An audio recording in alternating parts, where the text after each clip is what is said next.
Hi everyone, this is Eric. Today we want to talk about the problem of partition array. So given an integer array and an integer k, we want to partition the array. What that means is that all the elements that are in the array and which are smaller than k will be moved to the left of the array, and all the elements that are greater or equals to k will be moved to the right of the array. So a lot of you might know that partition array is the fundamental element of quicksort. It's a very widely used algorithm. What's interesting about it is we can look at the two-pointer technique, which is an interesting technique in solving algorithm problems. There are actually two techniques, two ways of using two pointers. One is having two pointers moving towards each other. The other is to have two pointers moving in the same direction. As you can see, we have solution 1, solution 2. First, we'll look at the technique of two pointers that are moving towards each other. Let's have a look on the whiteboard. Let's say I have an array whose elements are 3, 2, 5, 7, 9, 4, 5, and there's a pivot value 6. What we will do is we will create two pointers. One is pointing at the first element, one is pointing at the last element. So let's say the first pointer is called left, the other pointer is called right. So first of all, we want to see, let's start from the left pointer. So we want to see the element is pointing to. If that element is actually smaller than 6, if it is, it should be moved to the left part of the array, which is already in the left part. So we leave it alone. Let's move it towards the center. Okay, now let's just use capital L to represent left. And okay, now we move to the element 2. 2 is also smaller than 6. Keep going. 5, that's fine. Until the element that's left that the left pointer is pointing at is greater or equals to the pivot value, which is 6. Okay, we can see the left pointer is pointing at 7, which is greater than 6. Now, it can stop here. It can stop here. Now, we actually need to start looking at the right pointer, which we didn't move at all. So let's start looking at the right pointer. So as we can see, the right pointer is pointing at 5, which is smaller than 6, the pivot value. So it should be moved to the left part of the array. And so now we will actually swap the value between left and right pointer, and which is 7 and 5. Let's swap them. 5 and 7. As we can see, 5 is on the left part. Now 7 is on the right part of the array, so they both meet the requirement. So, and while we are doing that, we want to move those two arrays towards the center a little bit. This is the left, this is right. Now go back to the left pointer, which is pointing at 9 at the moment, which is greater than 6. So the left can stay. And look at right, who is pointing at the red element 4, which is smaller than 6, which should have been moved to the left part. So do it again. We should swap those two values.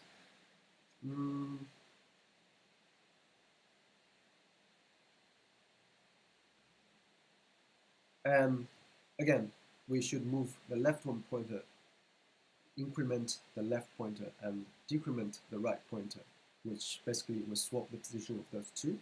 Now the right is pointing at 4, left is pointing at 9. Notice they are crossed. They have crossed. So, as we can see, now we have achieved what we want. All elements that are smaller than 6 are on the left side. All elements that are greater or equals to 6 are on the right side of the array. And when do we stop? We'll look at the right and left pointer when they are crossed. Then we know we want to stop. Now, let's write some code. Remove the exception that's being thrown. As we've talked about, we need to define 2 pointers. The left, which is pointing at the first element, and the right, which is pointing at the last element of the array. Okay, our exit condition is either the two pointers have crossed or they have met each other. So which is left is smaller or equals to right. Okay, now we start from moving the left pointer, and whatever element that meet the criteria,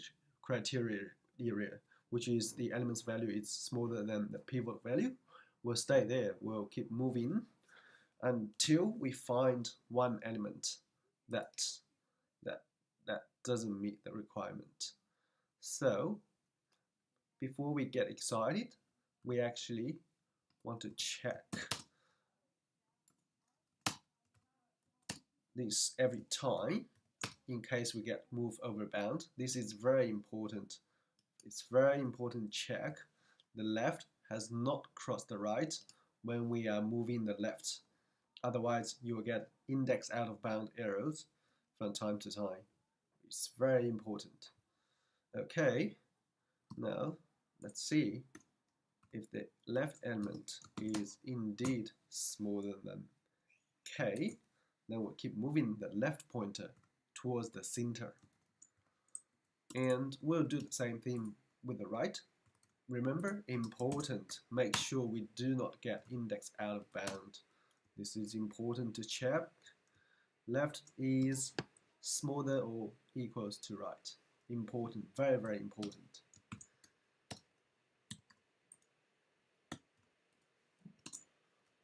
Again, we move right towards the center.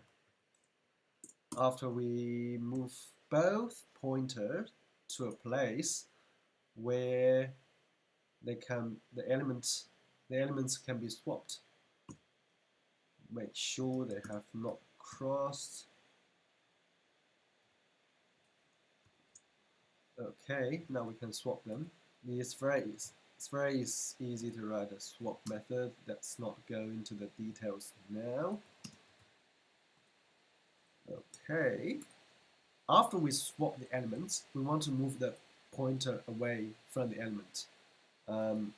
If they're not crossed, that's fine. If they are crossed, that's fine. We will get out of the loop. Sorry. We keep moving. We move the left pointer towards the right, and we move the right pointer towards the left. Doesn't matter if that crosses or not.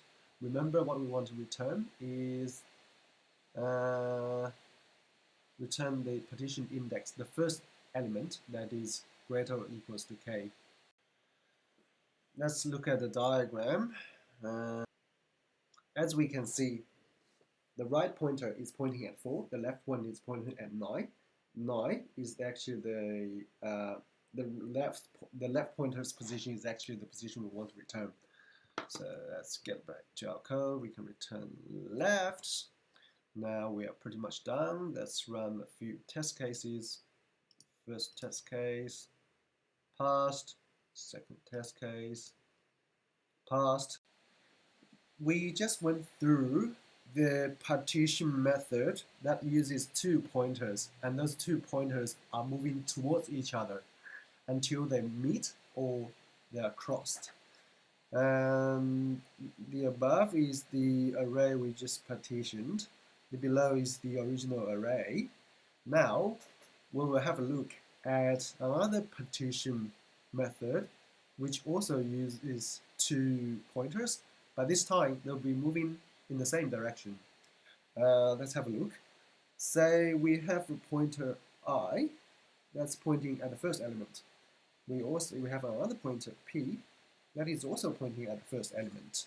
So this time, and we will compare the first element with the element that I is pointing at with the pivot value. This time is 3, because 3 is smaller than 6, and we will do a swap.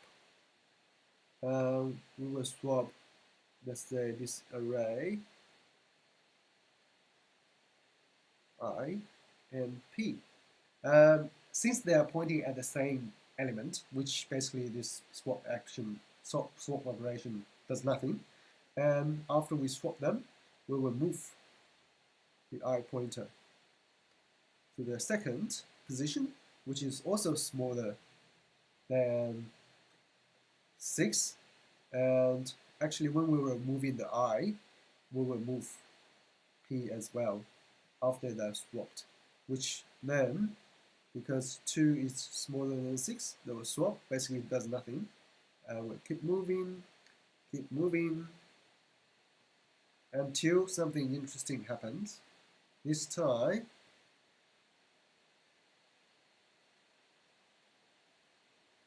both pointers are pointing at the element 7, which is actually greater than 6, greater than the pivot value.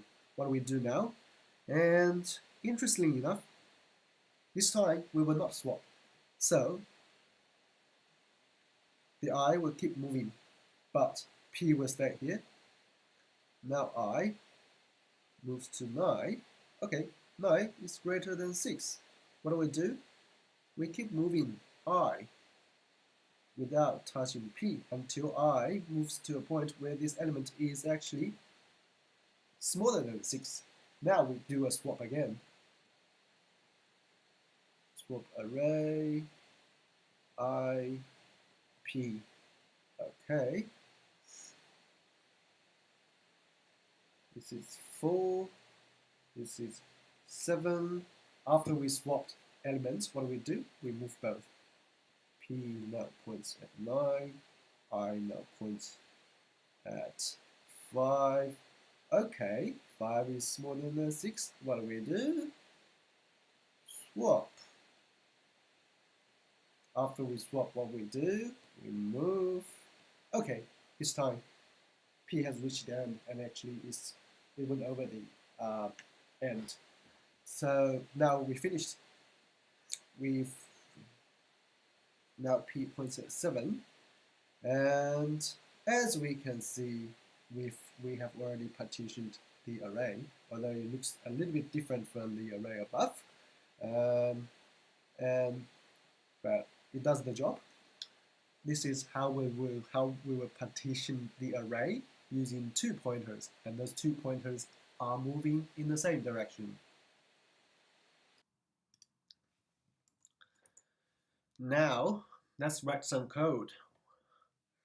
And remember, we talked about creating 2 pointers, and we created P, but actually you might have noticed the I pointer just went through all the elements from the left to the right. So instead of creating an explicit pointer I, we could just write a for loop. So the I always moves from left to the right. And in case when the I pointer is pointing at an element that is smaller than the pivot value, which is k, and what we do, we swap and move P to the right. Otherwise, we'll just keep moving I, and that's taken care of by the for loop. So let's compare the element I. If it is smaller than k, we should swap basically the element I and P. And after we swap them, what do? We increment P, and then we can return P. Okay, that's about it. We can run some tests. Test case, passed. Test case, pass. Great. And actually, we can simplify the code by moving the increment statement in the same line. Thank you for watching.